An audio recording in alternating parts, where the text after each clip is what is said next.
Why are computers so confusing these days? I mean, what do terms like dual-core and quad-core even mean? If a computer has more cores, is it faster? And what exactly is a thread? A thread has something to do with a core, but is a thread and a core the same thing? Is it possible for a core to have more than one thread?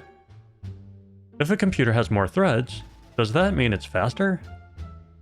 Are these even real technologies, or is this some sort of marketing hype? And what does any of this have to do with scientific computing in Julia? Well, let's find out.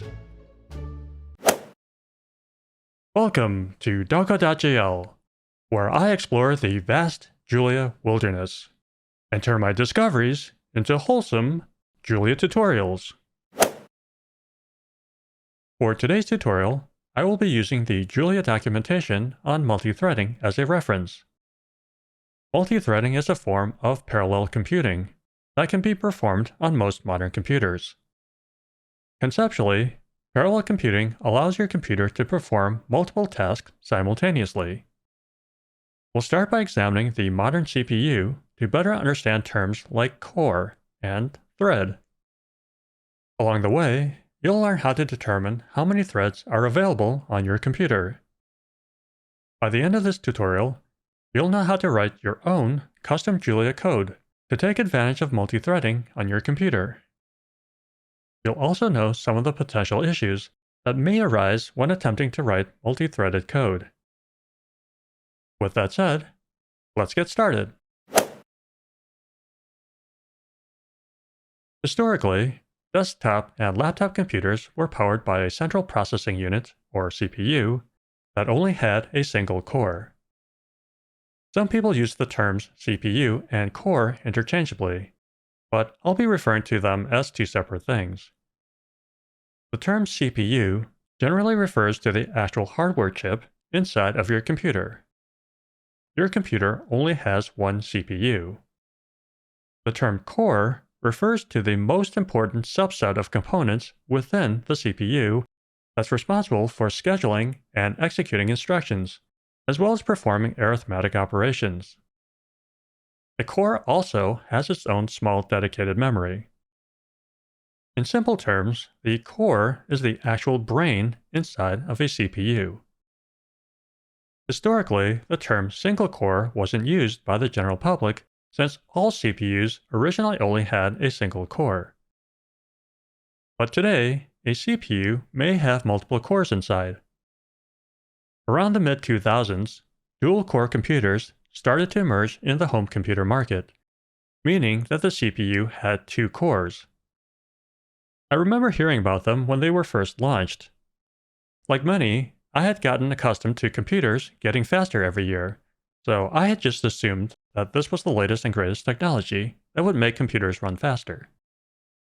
But it wasn't long after people started buying dual-core computers when they started to realize that their dual-core computer wasn't any faster than their old single-core computer. A few years later, quad-core computers started to emerge, meaning that the CPU had 4 cores.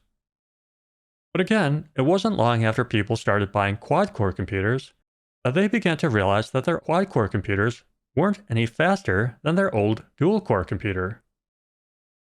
Today, it's common to see new computers being sold with CPUs that have multiple cores.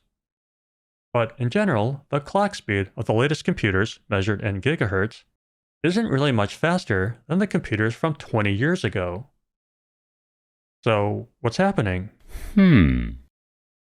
Well, over the decades, CPU manufacturers were able to create faster CPUs every year or so.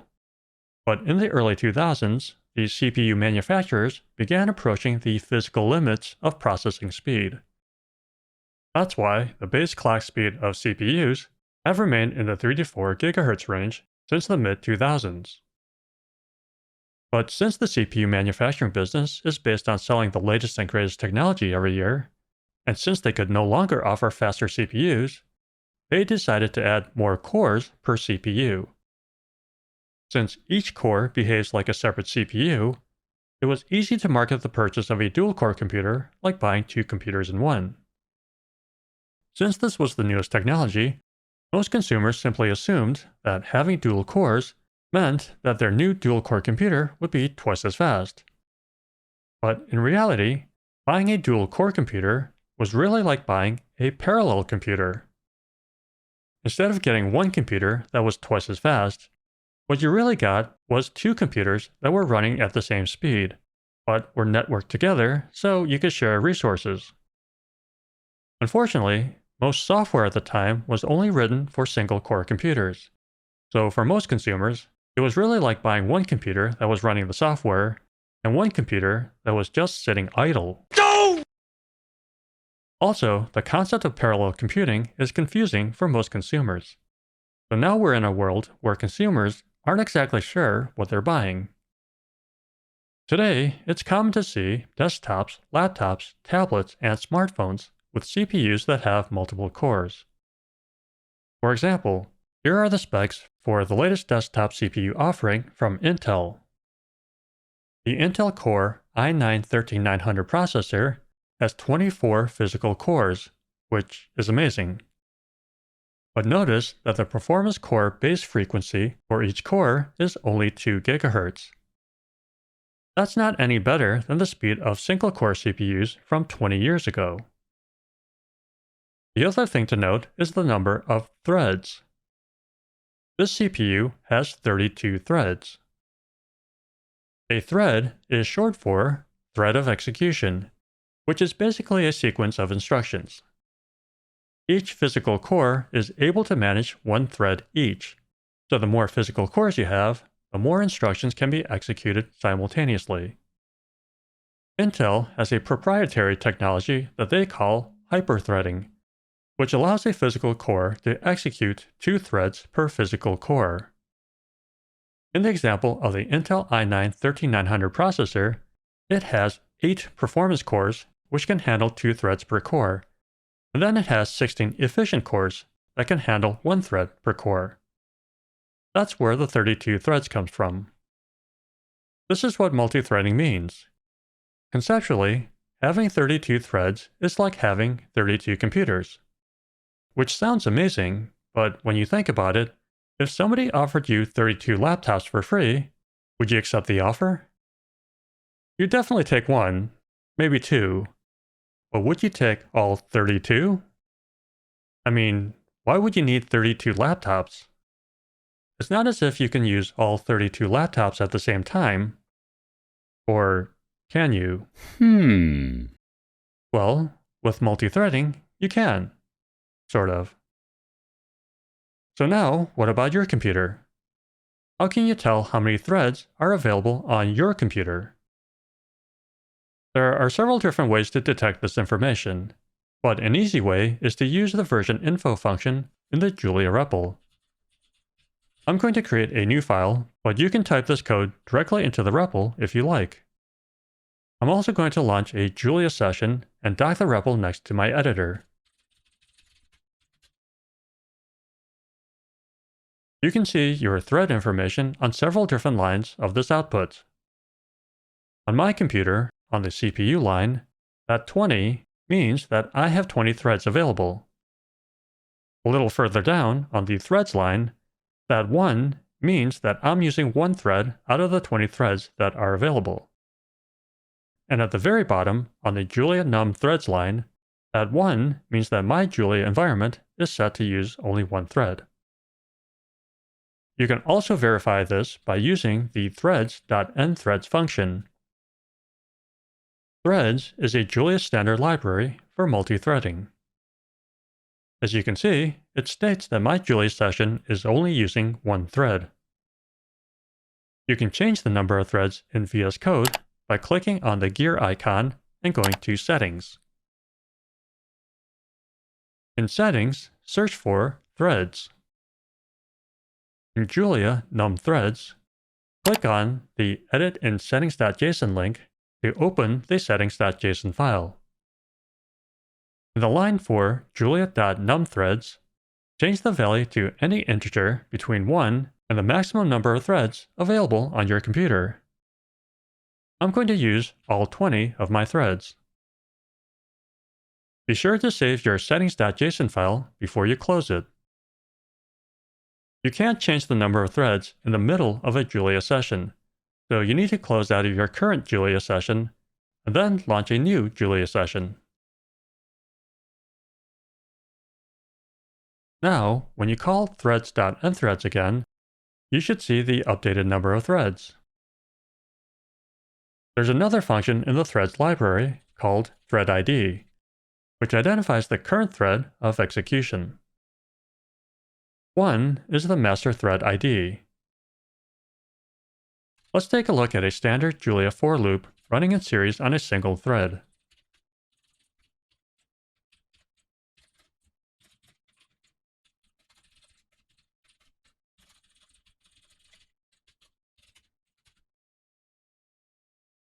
So the first column contains the index number in the for loop. The second column contains the thread ID, showing which thread was assigned the task. The index number increments in sequence from 1 to 20. Your output will vary depending on the number of threads available on your computer. But the thread ID is showing all ones, meaning that the for loop ran only on one thread, or thread number 1, which is the master thread. So how can we run this for loop on multiple threads? Julia makes it very easy to take advantage of multi-threading by using the threads.addThreads macro. This macro will execute a for loop in parallel. Let's take a look at a multi-threaded version of our for loop. Other than using the threads.addThreads macro, the for loop is exactly the same as before. Because this for loop was executed in parallel, the index numbers are all out of sequence. In addition, the index numbers are not paired with their corresponding thread numbers. So index 1 is not necessarily paired with thread 1, and index 2 is not necessarily paired with thread 2, and so on. You can rerun the code multiple times by using Ctrl-Enter. Every time I run this code, the output is different. Both the sequence as well as the index-to-thread pair are different every time. The first time I saw this, I found it to be both fascinating and concerning at the same time. With all of these tasks being executed independently by each thread in parallel, how is your computer supposed to keep track of everything? Isn't this going to cause problems with your code? Well, it turns out that multi-threading comes with all sorts of warning bells and disclaimers, which can really be boiled down to this. Proceed with caution and use at your own risk. One common issue with multi-threading is an issue known as a data race. A data race occurs when there are multiple threads running a single process in parallel, and all of those threads share a common memory location without any locks in place to keep out multiple simultaneous users. In these situations, it's possible for a thread to read the value stored in that memory location, while another thread is in the middle of writing to it. This condition will make your code unstable and may lead to unpredictable results. Let's take a look at an example. I'm going to close out of my Julia session, and I'm going to create a new file.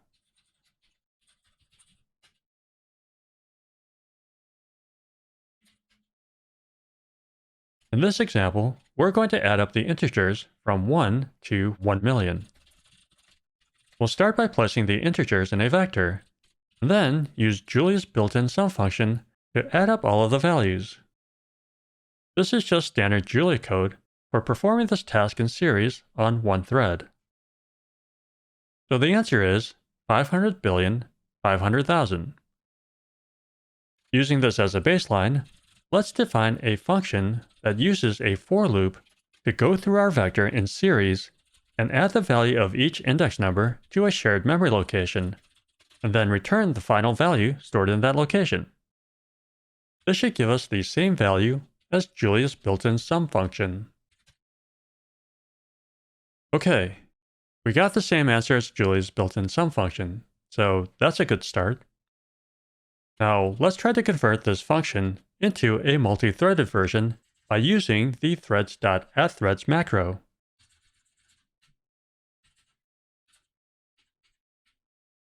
Remember, the only thing you need to do is to add threads.addThreads before the for loop. So this output is definitely not 500 billion. Let's try running this function a few more times by using Ctrl-Enter to see what happens. As you can see, it's a different number every time, and the output is nowhere close to 500 billion. What you just witnessed is an example of a data race. In the multi-threaded version of our function, all of the threads have access to the shared variable named temp. Each thread is reading the value stored at the memory location and then adding the value of an index number to the value stored at that shared memory location. Well, this will only work if this for loop is run on a single thread. Since multiple threads are attempting to access the temp variable simultaneously, different threads are constantly overwriting their value on top of some other thread's value. This is clearly unacceptable. So, how can we avoid this data race? There are several different ways to fix this situation, but the best solution that I found comes from a Tim Holy video. Tim Holy is a very active member of the Julia community, and unlike me, he's an actual scientist. He created a series of videos on scientific computing in Julia that he produced for his students. He has generously posted those videos for free on his YouTube channel. They're great videos, and I highly recommend watching them if you're interested. His solution to the problem is quite simple and elegant. Rather than using a single shared memory location to accumulate the values, you can avoid a data race by setting up a separate memory location to accumulate the values for each thread. That way, each thread will only access their memory location, and when all of the threads are done completing their tasks, you can simply add up the values accumulated by the individual threads. Before showing you the sum, I want to show you the values stored in those memory locations. Before calling the function, I'm going to dock my REPL next to my editor.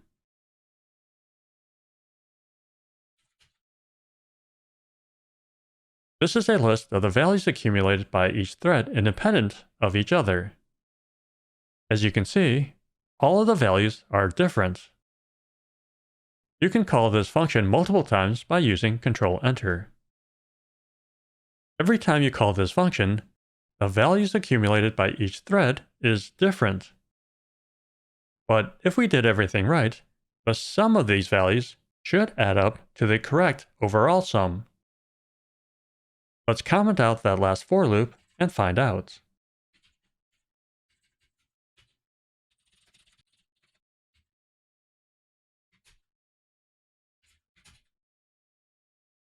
So it worked. You can call the function multiple times again to make sure you're getting the correct answer every time. So it looks like it works. Now that we know how to create a multi-threaded function that avoids a data race, here's the real question. Is multi-threading faster? Conceptually, a multi-threaded function should be faster than a single-threaded function. But is it really? Let's check by using the addTime macro.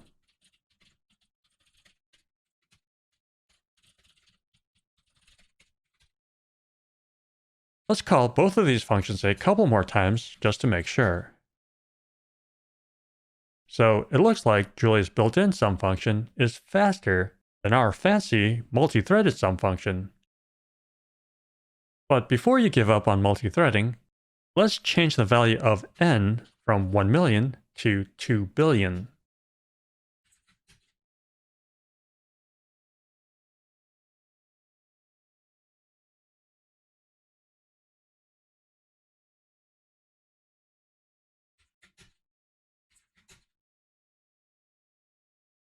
Let's call these two functions a couple more times just to be sure.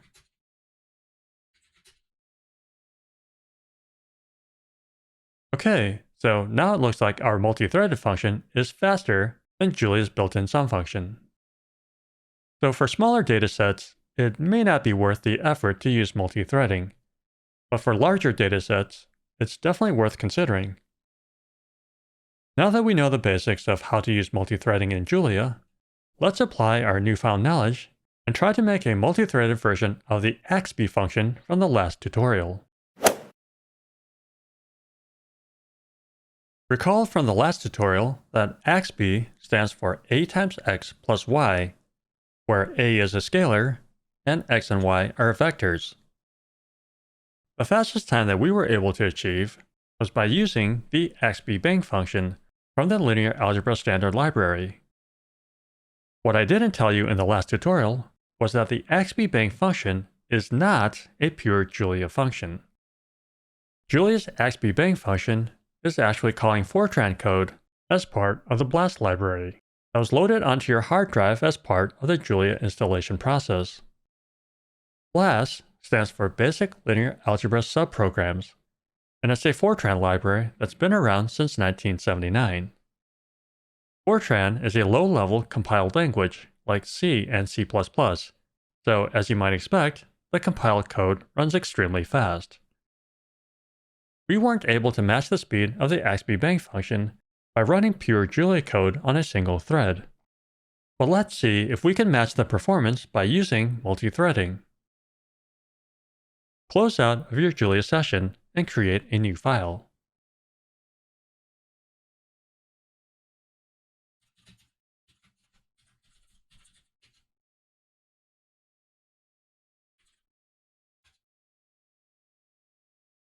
Let's start by defining the variables. These variable definitions are exactly the same as the ones we used in the last tutorial for the axpy bank function.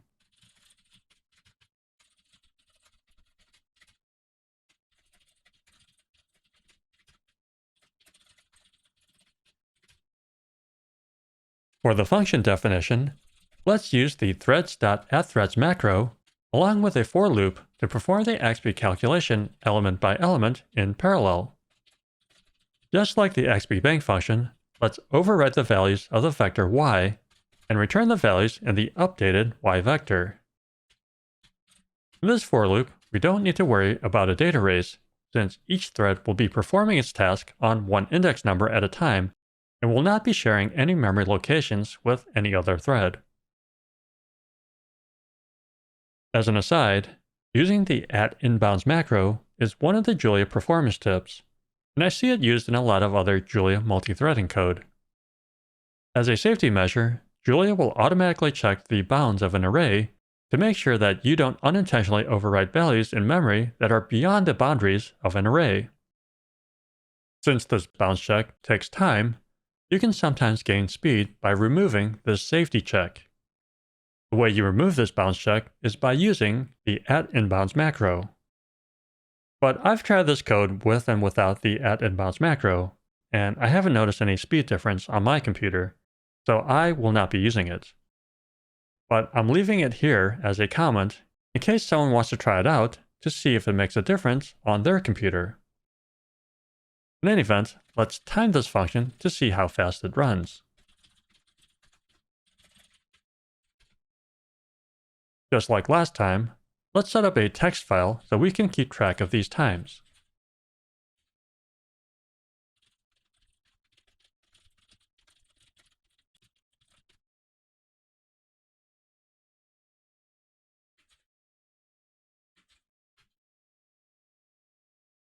Let's run our function a couple more times and record the times after each run. Don't forget to reset the values for the vectors x and y before each run.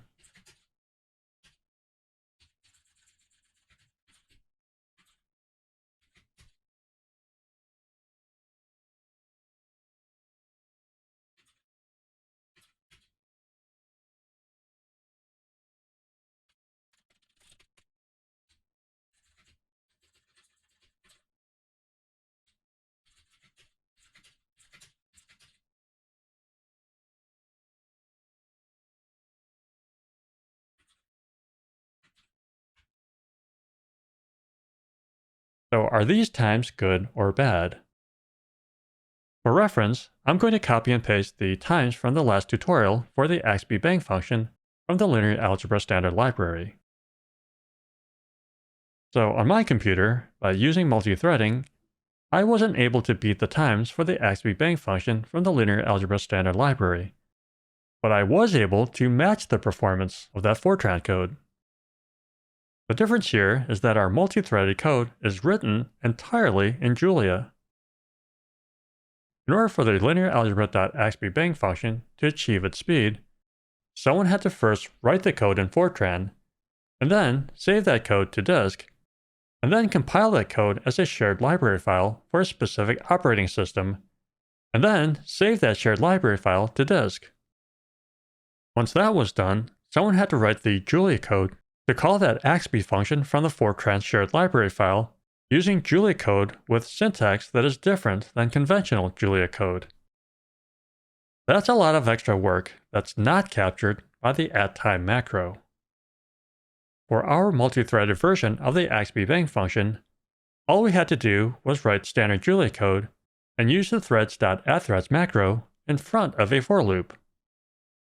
That's one of the great things about using Julia. You can do all of your high-level prototyping work and all of your low-level performance work without ever having to leave Julia. This elimination of the so-called two-language problem should help to reduce your overall development time.